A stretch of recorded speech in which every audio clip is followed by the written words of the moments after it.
श्रीमद् भगवत गीता। महाभारत युद्ध आरंभ होने के ठीक पहले भगवान श्री कृष्ण ने अर्जुन को जो उपदेश दिया वो श्रीमद् भगवत गीता के नाम से प्रसिद्ध है। महाभारत के युद्ध के समय जब अर्जुन युद्ध करने से मना करते हैं तब श्री कृष्ण उन्हें उपदेश देते हैं और कर्म व धर्म के सच्चे ज्ञान से अवगत कराते हैं। श्री कृष्ण के इन्हीं उपदेशों को श्रीमद् भगवत गीता नामक ग्रंथ में संकलित किया गया है। प्रथम अध्याय का नाम अर्जुन विषाद योग है। वो गीता के उपदेश का विलक्षण रंगमंच प्रस्तुत करता है, जिसमें श्रोता और वक्ता दोनों ही कौतूहल शांति के लिए नहीं वरन जीवन की प्रगाढ़ समस्या के समाधान के लिए प्रवृत्त होते हैं।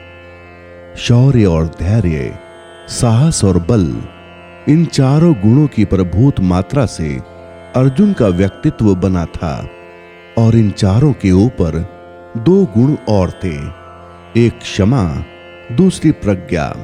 बल प्रधान शास्त्र धर्म से प्राप्त होने वाली स्थिति में पहुंचकर सहसा अर्जुन के चित्त पर एक दूसरे ही प्रकार के मनोभाव का आक्रमण हुआ। कार्पण्य का एक विचित्र प्रकार की करुणा उसके मन में भर गई और उसका शास्त्र स्वभाव लुप्त हो गया। जिस कर्तव्य के लिए वो कटिबद्ध हुआ था उससे वो विमुख हो गया। ऊपर से देखने पर तो इस स्थिति के पक्ष में उसके तर्क धर्मयुक्त जान पड़ते हैं, किंतु उसने स्वयं ही उसे कार्पण्य दोष कहा है और यही माना है कि मन की इस कायरता के कारण उसका जन्म सिद्ध स्वभाव उपहत या नष्ट हो गया था। वो निर्णय नहीं कर पा रहा था कि युद्ध करे अथवा वैराग्य ले ले, क्या करे क्या ना करे, कुछ समझ में नहीं आता था। इस मनोभाव की चरम स्थिति में पहुंचकर उसने धनुष बाण एक ओर डाल दिया। कृष्ण ने अर्जुन की वो स्थिति देखकर जान लिया कि अर्जुन का शरीर ठीक है, किंतु युद्ध आरंभ होने से पहले ही उस अद्भुत क्षत्रिय का मनोबल टूट चुका है। बिना मन के ये शरीर खड़ा नहीं रह सकता। अतएव कृष्ण के सामने एक गुरु कर्तव्य आ गया। अतः तर्क से, बुद्धि से, ज्ञान से, कर्म की चर्चा से, विश्व के स्वभाव से, उसमें जीवन की स्थिति से, दोनों के नियामक अव्यय पुरुष के परिचय से और उस सर्वोपरि परम सत्तावान ब्रह्म के साक्षात दर्शन से अर्जुन के मन का उद्धार करना, यही उनका लक्ष्य हुआ। इसी तत्व चर्चा का विषय गीता है। पहले अध्याय में सामान्य रीति से भूमि का रूप में अर्जुन ने भगवान से अपनी स्थिति कह दी।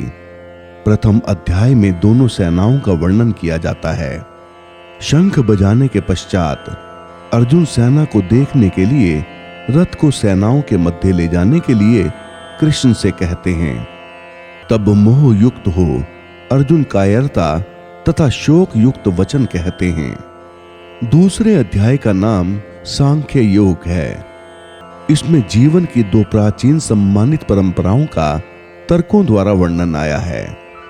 अर्जुन को उस कृपण स्थिति में रोते देखकर अर्जुन ने उनको ध्यान दिलाया है कि इस प्रकार का कलव्य और हृदय की शुद्ध दुर्बलता अर्जुन जैसे वीर के लिए उचित नहीं। कृष्ण ने अर्जुन की अब तक दी हुई सब युक्तियों को प्रज्ञावाद का झूठा रूप कहा। उनकी युक्ति ये है कि प्रज्ञा दर्शन काल, कर्म और स्वभाव से होने वाले संसार की सब घटनाओं और स्थितियों को अनिवार्य रूप से स्वीकार करता है। जीना और मरना, जन्म लेना और बढ़ना, विषयों का आना और जाना, सुख और दुख का अनुभव, ये तो संसार में होते ही हैं। इसी को प्राचीन आचार्य पर्यायवाद का नाम भी देते थे। काल की चक्र गति इन सब स्थितियों को लाती है और ले जाती है। जीवन के इस स्वभाव को जान लेने पर फिर शोक नहीं होता। यही भगवान का व्यंग्य है कि प्रज्ञा के दृष्टिकोण को मानते हुए भी अर्जुन इस प्रकार के मोह में क्यों पड़ गया है। ऊपर के दृष्टिकोण का एक आवश्यक अंग जीवन की नित्यता और शरीर की अनित्यता था। नित्य जीवन के लिए शोक करना उतना ही व्यर्थ है जितना अनित्य शरीर को बचाने की चिंता। ये दोनों ही अपरिहार्य हैं। जन्म और मृत्यु बारी बारी से होते ही हैं। ऐसा समझकर शोक करना उचित नहीं है। फिर एक दूसरा दृष्टिकोण स्वधर्म का है। जन्म से ही प्रकृति ने सबके लिए एक धर्म नियत कर दिया है। उसमें जीवन का मार्ग, इच्छाओं की परिधि, कर्म की शक्ति, सभी कुछ आ जाता है। इससे निकल कर नहीं भागा जा सकता। कोई भागे भी तो प्रकृति फिर उसे खींच लाती है। इस प्रकार काल का परिवर्तन या परिमाण, जीवन की नित्यता और अपना स्वधर्म या स्वभाव, जिन युक्तियों से भगवान ने अर्जुन को समझाया है उसे उन्होंने सांख्य की बुद्धि कहा है। इससे आगे अर्जुन के प्रश्न न करने पर भी उन्होंने योग मार्ग की बुद्धि का भी वर्णन किया। ये बुद्धि कर्म या प्रवृत्ति के मार्ग के आग्रह की बुद्धि है। इसमें कर्म करते हुए कर्म के फल की आसक्ति से अपने को बचाना आवश्यक है। कर्म योगी के लिए सबसे बड़ा डर यही है कि वो फल की इच्छा के दलदल में फंस जाता है। उससे उसे बचना चाहिए। अर्जुन को संदेह हुआ कि क्या इस प्रकार की बुद्धि प्राप्त करना संभव है। व्यक्ति कर्म करे और फल न चाहे तो उसकी क्या स्थिति होगी। ये एक व्यावहारिक शंका थी। उसने पूछा कि इस प्रकार का दृढ़ प्रज्ञा वाला व्यक्ति जीवन का व्यवहार कैसे करता है। आना जाना, खाना पीना, कर्म करना, उनमें लिप्त होकर भी निर्लेप कैसे रहा जा सकता है। कृष्ण ने कितने ही प्रकार के बाह्य इंद्रियों की अपेक्षा मन के संयम की व्याख्या की है। काम, क्रोध, भय, राग, द्वेष के द्वारा मन का सौम्य भाव बिगड़ जाता है और इंद्रियां वश में नहीं रहती। इंद्रिय जय ही सबसे बड़ी आत्म जय है। बाहर से कोई विषयों को छोड़ भी दे तो भी भीतर का मन नहीं मानता। विषयों का स्वाद जब मन से जाता है तभी मन प्रफुल्लित, शांत और सुखी होता है। समुद्र में नदियां आकर मिलती हैं पर वो अपनी मर्यादा नहीं छोड़ता। ऐसे ही संसार में रहते हुए उसके व्यवहारों को स्वीकारते हुए अनेक कामनाओं का प्रवेश मन में होता रहता है, किंतु उनसे जिसका मन अपनी मर्यादा नहीं खोता। इस प्रकार सांख्य की व्याख्या का उत्तर सुनकर कर्म योग नामक तीसरे अध्याय में अर्जुन ने इस विषय में और गहरा उतरने के लिए स्पष्ट प्रश्न किया कि सांख्य और योग, इन दोनों मार्गों में आप किसे अच्छा समझते हैं और क्यों नहीं ये निश्चित करते कि मैं इन दोनों में से किसे अपनाऊं। इस पर श्री कृष्ण ने भी उतनी ही स्पष्टता से उत्तर दिया कि लोक में दो निष्ठाएं या जीवन दृष्टियां हैं। सांख्यवादियों के लिए ज्ञान योग है और कर्म मार्गियों के लिए कर्म योग है।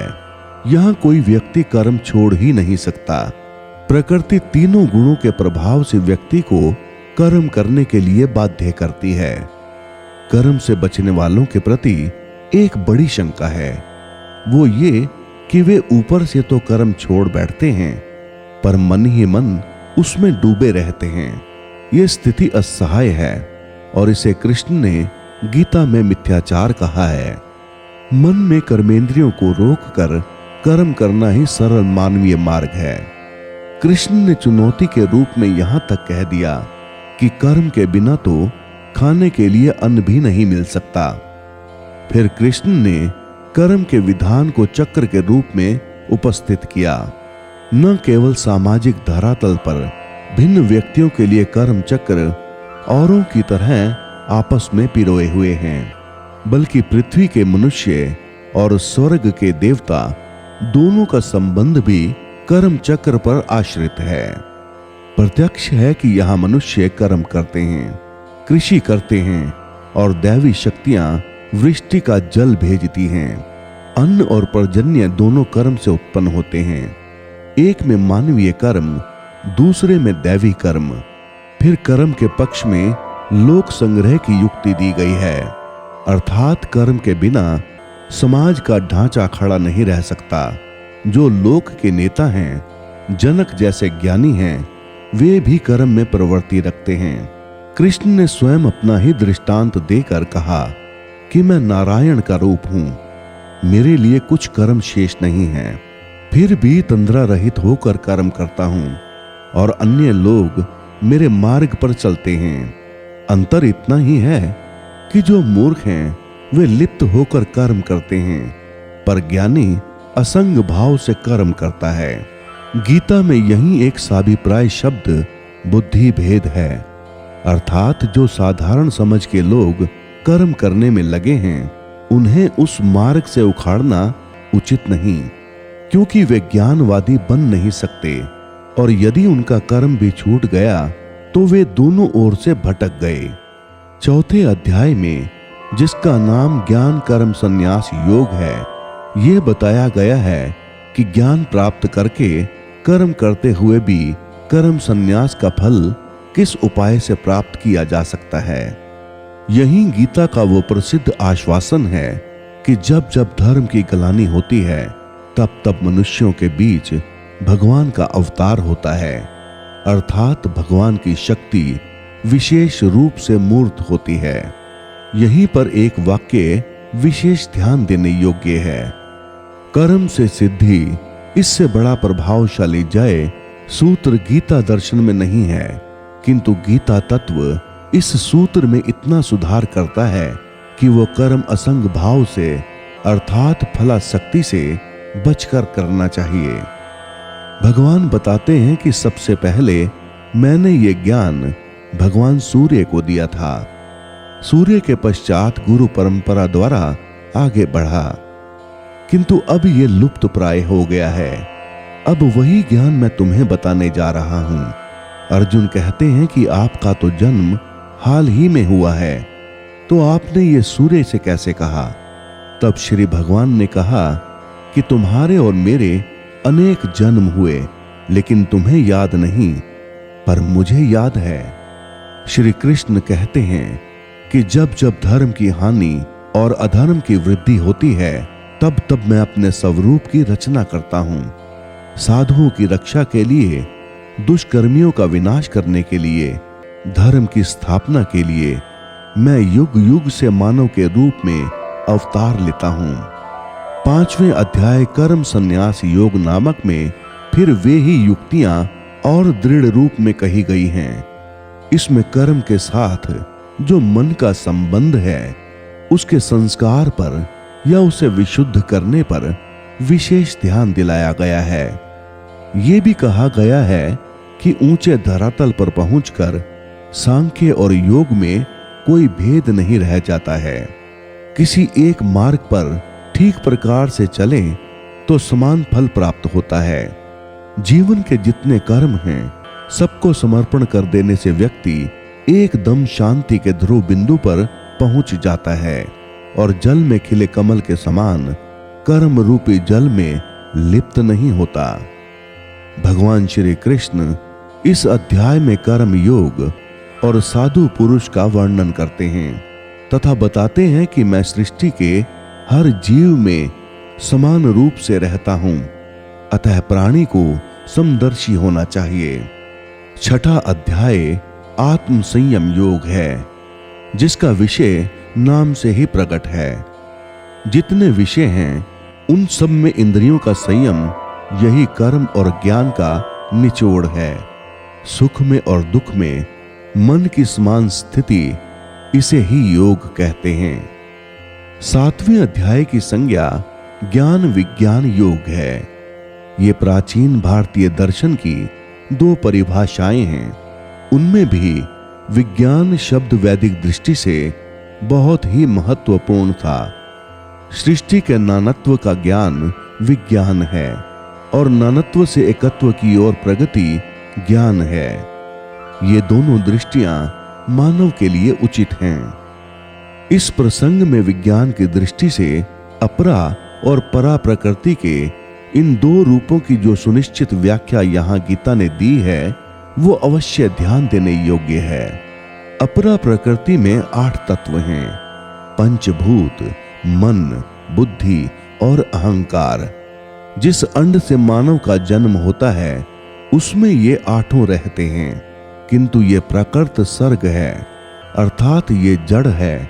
इसमें ईश्वर की चेष्टा के संपर्क से जो चेतना आती है उसे परा प्रकृति कहते हैं, वही जीव है। 8 तत्वों के साथ मिलकर जीवन 9वां तत्व हो जाता है। इस अध्याय में भगवान के अनेक रूपों का उल्लेख किया गया है, जिनका और विस्तार विभूति योग नामक 10वें अध्याय में आता है। यहीं विशेष भगवती दृष्टि का भी उल्लेख है, जिसका सूत्र वासुदेव, सर्वमिति, सब वसु या शरीरों में एक ही देव तत्व है, उसी की संज्ञा विष्णु है। किंतु लोक में अपनी अपनी रुचि के अनुसार अनेक नामों और रूपों में उसी एक देव तत्व की उपासना की जाती है। वे सब ठीक है, किंतु अच्छा यही है कि बुद्धिमान मनुष्य उस ब्रह्म तत्व को पहचाने जो आध्यात्म विद्या का सर्वोच्च शिखर है। पंच तत्व, मन, बुद्धि भी मैं ही हूं। मैं ही संसार की उत्पत्ति करता हूं और विनाश भी मैं ही करता हूं। मेरे भक्त चाहे जिस प्रकार भजें, परंतु अंततः मुझे ही प्राप्त होते हैं। 8वें अध्याय की संज्ञा अक्षर ब्रह्म योग है। उपनिषदों में अक्षर विद्या का विस्तार हुआ। गीता में उस अक्षर विद्या का सार कह दिया गया है। अक्षर ब्रह्म परमम, अर्थात पर ब्रह्म की संज्ञा अक्षर है। मनुष्य अर्थात जीव और शरीर की संयुक्त रचना का नाम ही अध्यात्म है। जीव संयुक्त भौतिक देह की संज्ञा अक्षर है और केवल शक्ति तत्व की संज्ञा आदि दैवक है। देह के भीतर जीव, ईश्वर तथा भूत, ये 3 शक्तियां मिलकर जिस प्रकार कार्य करती हैं उसे अधियज्ञ कहते हैं। गीताकार ने 2 श्लोकों में इन 6 परिभाषाओं का स्वरूप बांध दिया है। गीता के शब्दों में ओम एकाक्षर ब्रह्म है। 9वें अध्याय को राजगुह्य योग कहा गया है, अर्थात ये आध्यात्म विद्या रागी है और यह गुह्य ज्ञान सब में श्रेष्ठ है। राजा शब्द का एक अर्थ मन भी था, अतएव मन की दिव्य शक्तिमयों को किस प्रकार ब्रह्ममय बनाया जाए, इसकी युक्ति ही राजविद्या है। इस क्षेत्र में ब्रह्म तत्व का निरूपण ही प्रधान है। उसी से व्यक्त जगत का बारंबार निर्माण होता है। वेद का समस्त कर्म कांड, यज्ञ, अमृत और मृत्यु, संत और असंत और जितने भी देवी देवता हैं, सबका पर्यवसान ब्रह्म में है। लोक में जो अनेक प्रकार की देव पूजा प्रचलित है, वो भी अपने अपने स्थान में ठीक है। समन्वय की ये दृष्टि भागवत आचार्यों को मान्य थी। वस्तुतः ये उनकी बड़ी शक्ति थी।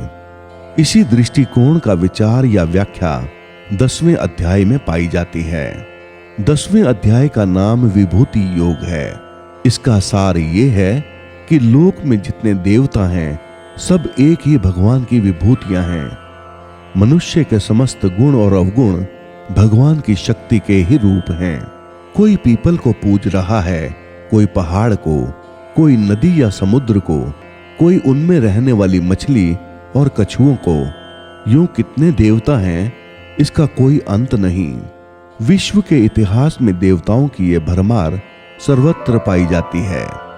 भागवतों ने इसकी सत्ता को स्वीकारते हुए सबको विष्णु का रूप मानकर समन्वय की एक नई दृष्टि प्रदान की। इसी का नाम विभूति योग है। जो सत्व जीव बल युक्त अथवा चमत्कार युक्त हैं, वो सब भगवान का रूप हैं। इतना मान लेने से चित्त निर्विरोध स्थिति में पहुंच जाता है। 11वें अध्याय का नाम विश्व रूप दर्शन योग है। इसमें अर्जुन ने भगवान का विश्व रूप देखा। विराट रूप का अर्थ है मानवीय धरातल और परिधि के ऊपर जो अनंत विश्व का प्राणवंत रचना विधान है, उसका साक्षात दर्शन। विष्णु का जो चतुर्भुज रूप है वो मानवीय धरातल पर सौम्य रूप है। जब अर्जुन ने भगवान का विराट रूप देखा तो उसके मस्तक का विस्फोटन होने लगा। दिशो न जाने न लभे च शर्म, ये ही घबराहट के वाक्य उनके मुख से निकले और उसने प्रार्थना की कि मानव के लिए जो स्वाभाविक स्थिति ईश्वर ने रखी है वही पर्याप्त है। 12वें अध्याय का नाम भक्ति योग है, जो जानने योग्य है, जिसको जानकर मनुष्य परम आनंद को प्राप्त हो जाता है, अर्थात वो परमात्मा ही सत्य है। 13वें अध्याय में एक सीधा विषय क्षेत्र और क्षेत्रज्ञ का विचार है। यही शरीर क्षेत्र है, उसका जानने वाला जीवात्मा क्षेत्रज्ञ है। 14वें अध्याय का नाम गुणत्रय विभाग योग है। ये विषय समस्त वैदिक, दार्शनिक और पौराणिक तत्व चिंतन का निचोड़ है। सत्व, रज, तम नामक 3 गुण त्रिकों की अनेक व्याख्याएं हैं। गुणों की साम्यावस्था का नाम प्रधान या प्रकृति है। गुणों के वैषम्य से ही वैकृत सृष्टि का जन्म होता है। अकेला सत्व शांत स्वभाव से निर्मल प्रकाश की तरह स्थिर रहता है और अकेला तम भी जड़वत निश्चेत रहता है, किंतु दोनों के बीच में छाया हुआ रजोगुण उन्हें चेष्टा के धरातल पर खींच लाता है।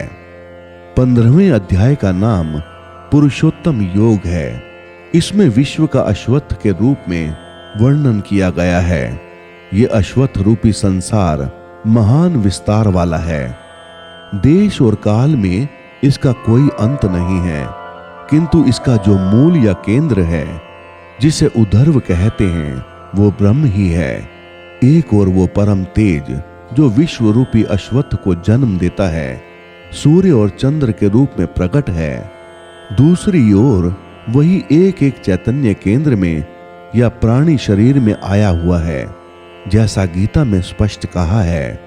वैश्वानर या प्राणमयी चेतना से बढ़कर और दूसरा रहस्य नहीं है। नर या पुरुष 3 हैं, क्षर, अक्षर और अव्यय।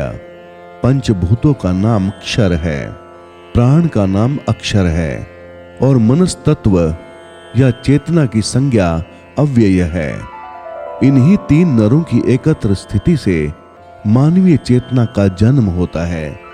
उसे ही ऋषियों ने वैश्वानर अग्नि कहा है। 16वें अध्याय में देवासुर संपत्ति का विभाग बताया गया है। आरंभ से ही ऋग्वेद में सृष्टि की कल्पना दैवी और आसुरी शक्तियों के रूप में की गई है। यह सृष्टि के द्विविरुद्ध रूप की कल्पना है, एक अच्छा और दूसरा बुरा, एक प्रकाश में दूसरा अंधकार में, एक अमृत दूसरा मर्त्य, एक सत्य दूसरा अनृत। 17वें अध्याय की संज्ञा श्रद्धा त्रय विभाग योग है। इसका संबंध सत्य, रज और तम इन 3 गुणों से ही है, अर्थात जिसमें जिस गुण का प्रादुर्भाव होता है उसकी श्रद्धा या जीवन की निष्ठा वैसी ही बन जाती है। यज्ञ, तप, दान, कर्म, ये सब 3 प्रकार की श्रद्धा से संचालित होते हैं। यहां तक कि आहार भी 3 प्रकार का है। 18वें अध्याय की संज्ञा मोक्ष संन्यास योग है। इसमें गीता के समस्त उपदेशों का सार एवं उपसंहार है। यहां पुनः बलपूर्वक मानव जीवन के लिए 3 गुणों का महत्व कहा गया है। पृथ्वी के मानवों में और स्वर्ग के देवताओं में कोई भी ऐसा नहीं जो प्रकृति के चलाए हुए इन 3 गुणों से बचा हो। मनुष्य को बहुत देखभाल कर चलना आवश्यक है, जिससे वो अपनी बुद्धि और वृत्ति को बुराई से बचा सके और क्या कार्य है क्या अकार्य है इसको पहचान सके। धर्म और अधर्म को, बंधन और मोक्ष को, वृत्ति और निवृत्ति को जो बुद्धि ठीक से पहचानती है वही सात्विकी बुद्धि है और वही मानव की सच्ची उपलब्धि है। इस प्रकार भगवान ने जीवन के व्यवहारिक मार्ग का उपदेश देकर अंत में ये कहा है कि मनुष्य को चाहिए कि संसार के सब व्यवहारों का सच्चाई से पालन करते हुए जो अखंड चैतन्य तत्व है, जिसे ईश्वर कहते हैं, जो प्रत्येक प्राणी के हृदय या केंद्र में विराजमान है, उसमें विश्वास रखे, उसका अनुभव करे। वही जीव की सत्ता है, वही चेतना है और वही सर्वोपरि आनंद का स्रोत है। जय श्री कृष्ण।